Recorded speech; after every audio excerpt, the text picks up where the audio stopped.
Muito bem. Nós sabemos que a palavra de Deus é viva e eficaz. A palavra de Deus é como uma espada de dois gumes, essa espada que corta e que cura. Essa espada que tira aquilo que não serve, aquilo que não é das nossas vidas e nos traz aquilo que precisamos ter. Esta palavra que traz vida, esta palavra que traz limpeza, que traz santificação ao nosso viver. E nós aprendemos na Escritura histórias do Antigo Testamento. História dos reis, dos profetas, homens de Deus, experiências tão tremendas que nos trazem lições tão importantes. Eliseu é o profeta que veio depois do profeta Elias. Ele foi discípulo do profeta Elias, aprendeu com ele, via como Elias orava, como Elias tinha comunhão com Deus, como Elias era um homem totalmente ligado aos céus, tanto que o Senhor o trasladou, o Senhor o levou sem que ele passasse pela morte, o Senhor enviou um carro de fogo com cavalos de fogo para conduzi-lo à presença do Senhor ao terceiro céu. E Eliseu recebeu a influência de Elias, recebeu esse coração de Elias, recebeu porção dobrada do Espírito Santo que estava sobre Elias. Porção dobrada, um chamado ainda mais profícuo, mais frutífero ou mais, podemos dizer assim, mais amplo do que de Elias. Porque Eliseu cria na abundância de Deus, cria no chamado de Deus. Eliseu cria. E agora nós vamos ver que Eliseu está ali servindo ao Senhor no Reino do Norte, um reino onde os reis não buscam o Senhor, onde os reis mandam matar os profetas de Deus, onde os reis não dão a mínima para buscar o Senhor e andar nos seus caminhos, porque eles mesmos se desviaram para o caminho da idolatria. Eles estão cheios de ídolos, eles estão cheios de perversidade e distantes da vontade de Deus. Então, Eliseu está profetizando no Reino do Norte.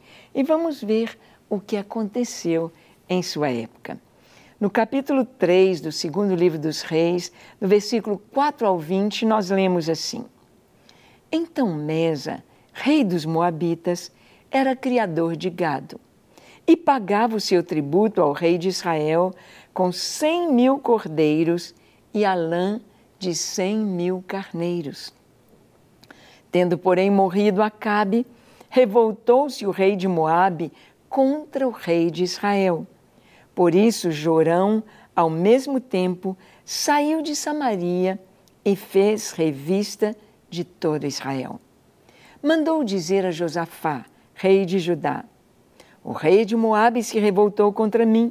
Irás tu comigo à peleja contra Moabe?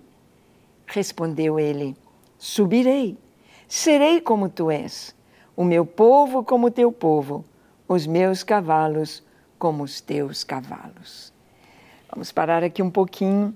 Vemos então que o rei de Moabe estava sujeito ao rei de Israel, pagava tributos ao rei de Israel, porque já haviam acontecido guerras anteriores, e nas guerras era sempre assim, as sanções, a aliança, a paz vinha através de tributos que seriam pagos ao reino vencedor na batalha.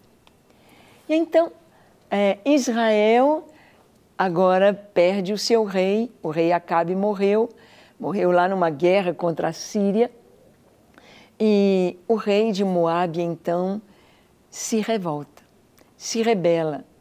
E ele pensa, o rei de Israel não é, o descendente de Acabe não é tão forte como o pai. Nós vamos nos rebelar, nós não vamos mais pagar o imposto, nós não vamos mais pagar o tributo. E parou de pagar, e então Jorão, filho do rei Acabe, ele manda um recado para Josafá. Eles tinham uma aliança. O filho de Josafá havia se casado com a filha de Acabe e Jezabel. Havia uma aliança. Uma aliança feita por Josafá, uma aliança temerária, uma aliança que não foi aprovada por Deus, uma aliança de ímpio com justo, uma aliança de trevas e luz. Não pode caminhar junto. Água e óleo não dá, não se misturam, não são um, não tem jeito. Mas Josafá empenhou sua palavra. Josafá estava em aliança com o Reino do Norte. E agora precisava arcar com as responsabilidades desta aliança. Jorão manda uma mensagem dizendo: Josafá, você irá conosco nessa guerra. O rei de Moabe se rebelou. Bem, Josafá já tinha tido uma experiência muito negativa quando ele foi com o rei Acabe na luta contra os sírios. Lá naquela batalha, Deus havia falado que o povo ia perder a batalha. E eles foram. E perder uma batalha não significa apenas perder uma batalha. Significa muito prejuízo material. Significa humilhação e ter de pagar tributos ao rei vencedor. Significa opressão. Significa derrota. Josafá não aprendeu a lição. Josafá não se recolheu e pediu: Deus, me perdoa. Deus, como eu devo fazer? Deus, como eu posso sair dessa aliança? O que eu devo fazer? Ele continuou aliançado, ele continuou ligado, ele continuou ali recebendo as pedradas e, podemos dizer assim, de uma maneira tão terrível. O rei de Israel não considerava o rei de Judá, mas queria apenas explorar e tirar dele o que podia. Não era uma aliança benéfica, mas o rei continuava, porque havia dado sua palavra. Tem aquela frase que diz: é melhor você ficar vermelho por 1 minuto e falar não e romper com alguma coisa que está te prejudicando, do que ficar amarelo a vida inteira. A Bíblia nos fala que nós não devemos nos colocar ou ser como penhor, nós não devemos ser avalistas. Por quê? Porque você só pode ser avalista de alguém se você estiver disposto a pagar com alegria o compromisso que você está assumindo. Se não, diga não. Melhor ficar vermelho 1 minuto e falar não do que amarelo a vida toda, com raiva, perder amigo e ter de pagar uma conta, uma dívida que não é sua. Josafá assumiu uma dívida que não era dele. Ele estava bem, mas o seu aliançado do Reino do Norte estava mal. Estava mal. Já tinha sido derrotado pelos sírios e agora Acabe morreu e agora o seu filho vai lutar contra Moabe, outra nação que não quer mais pagar tributo. Não era problema de Josafá, mas se tornou por causa da aliança temerária, por causa de uma aliança de luz e trevas. Josafá era um homem de Deus, mas não perguntou ao Senhor se ele deveria fazer esta aliança. Acabe e Jorão eram homens ímpios, que não buscavam a Deus, mas fizeram aliança como irmãos de sangue, como irmãos da mesma nação, Israel, apesar de estarem caminhando em direções opostas espiritualmente. Agora, Josafá tinha de arcar com a responsabilidade dele. Ele não quis ficar vermelho e romper aquela aliança, então vai ficar amarelo, vai continuar mantendo a sua palavra e sofrendo as consequências. Ele, a família dele e o reino. E o reino, todos. Então, ele manda dizer a Josafá, Jorão, você vem conosco. E a resposta dele foi, sim, respondeu ele, Subirei, serei como tu és, o meu povo como o teu povo, os meus cavalos como os teus cavalos. São citados os cavalos como armamento de guerra, como poderio bélico nas guerras. Então perguntou Jorão: por que caminho subiremos? Respondeu ele: pelo caminho do deserto de Edom. Bem, Judá está ao sul, Judá está perto do deserto, Moabe estava do outro lado do Jordão.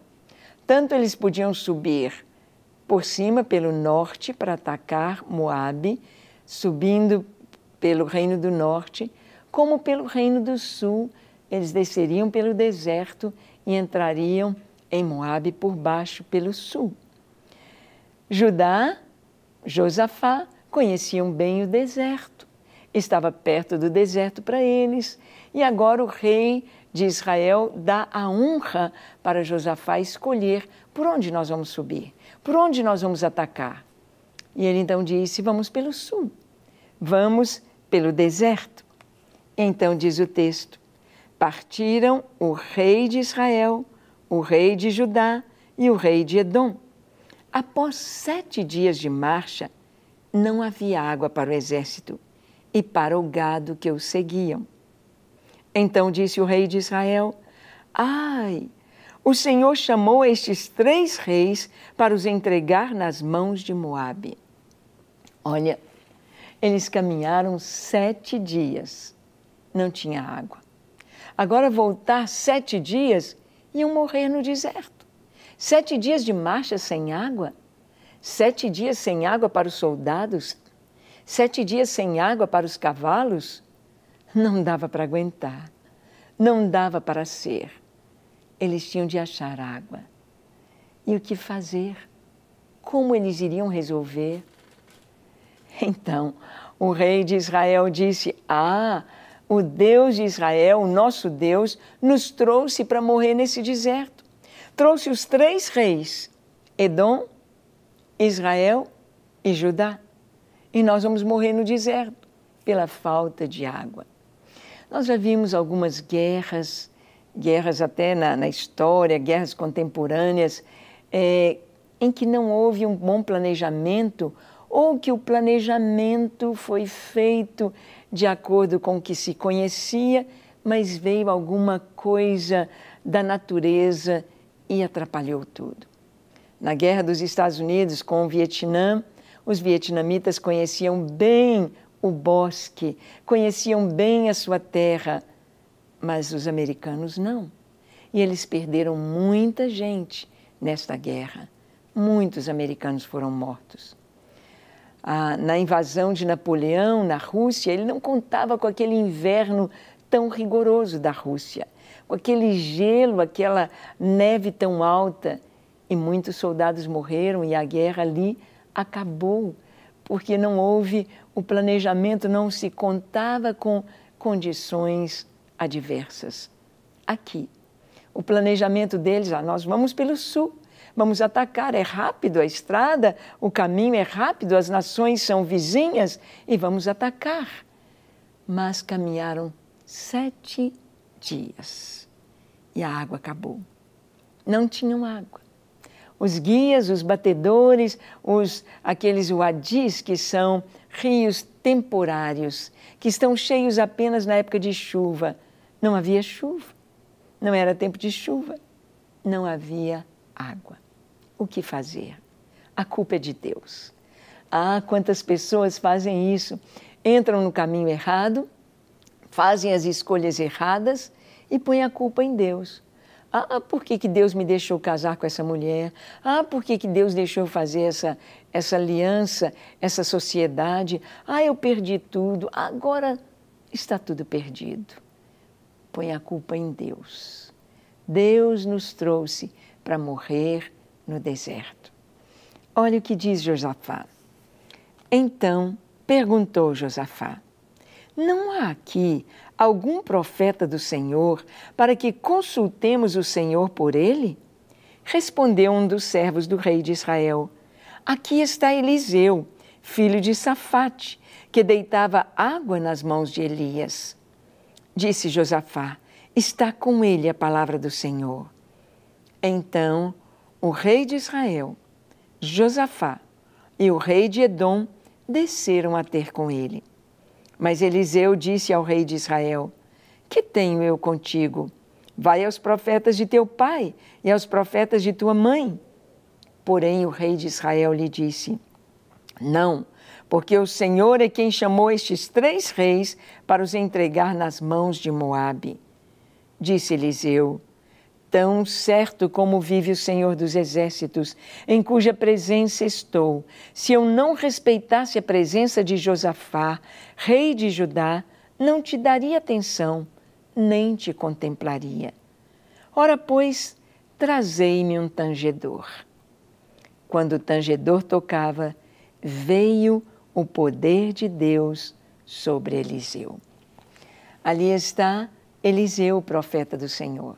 E ele sempre está no lugar certo, no momento certo, fazendo a coisa certa com a palavra de Deus. É tão importante que nós também possamos ser como Eliseu, como Elias, estar sempre no momento certo, no lugar certo, sendo usados por Deus para fazer a coisa certa.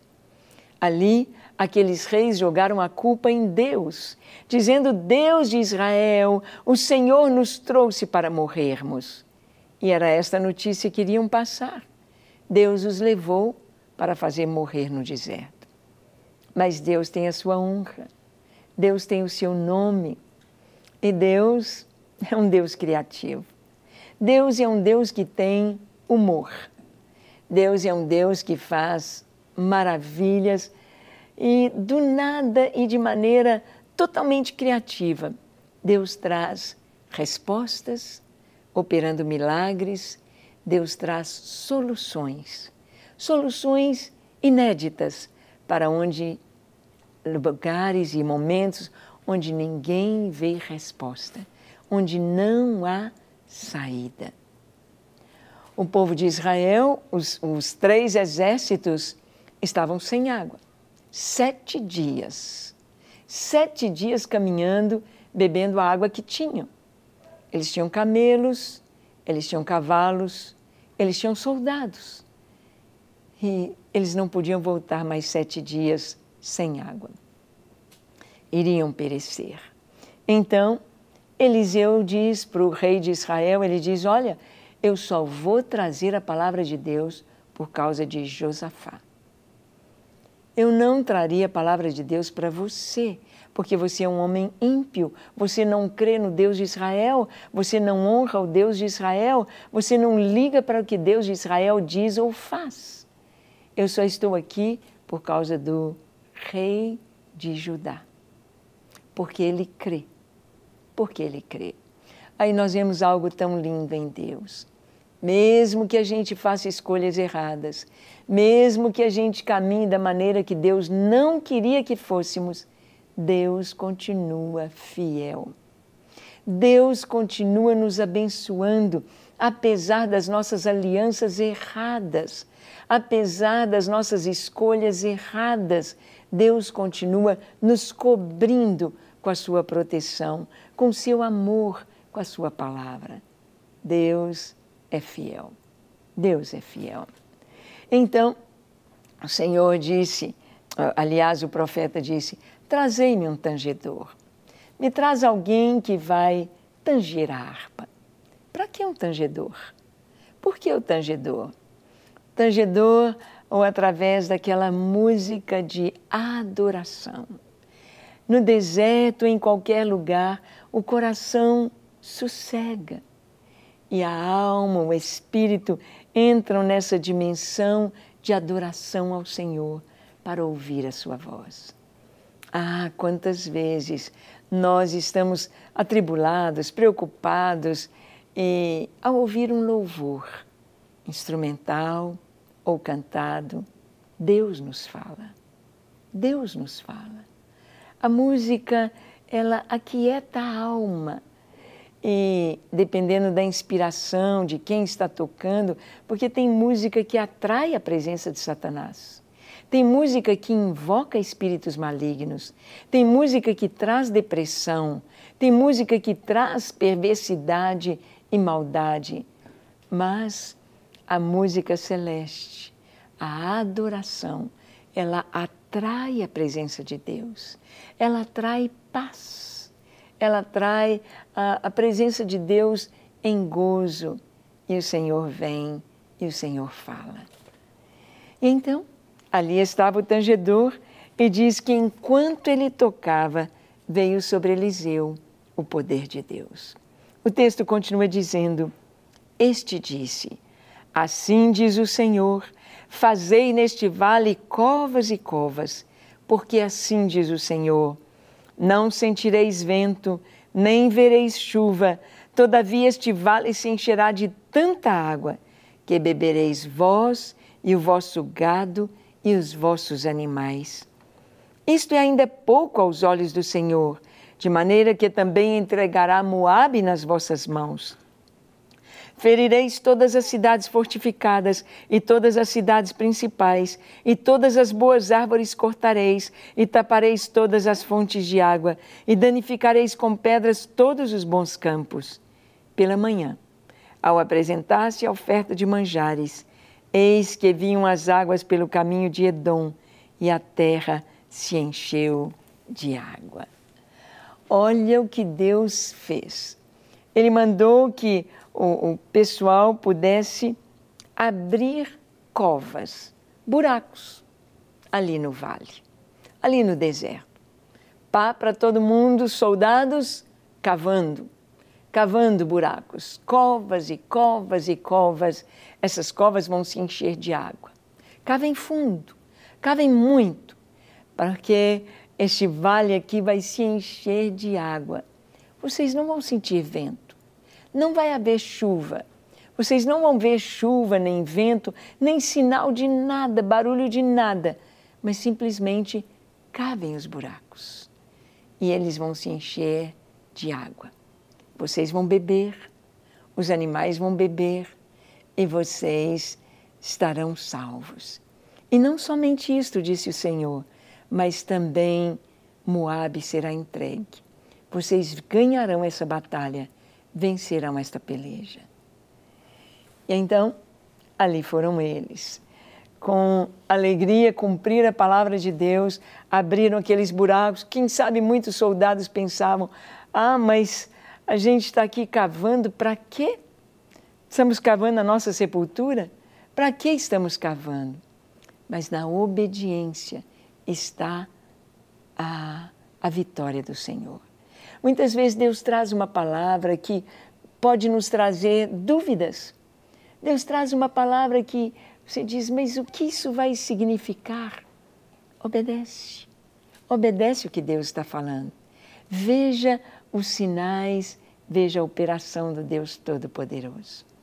Eles obedeceram, cavaram aquelas valas e ali todos aqueles buracos naquela noite se encheram de água. Eles beberam e os seus animais e venceram a guerra. Deus é este Deus maravilhoso que fala conosco. E nós vamos orar agora para que Ele possa te dar vitória também em todo o tempo, buscando o Senhor, confiando nele. Vamos orar? Feche seus olhos, curve a sua fronte, se for possível, se ajoelhe.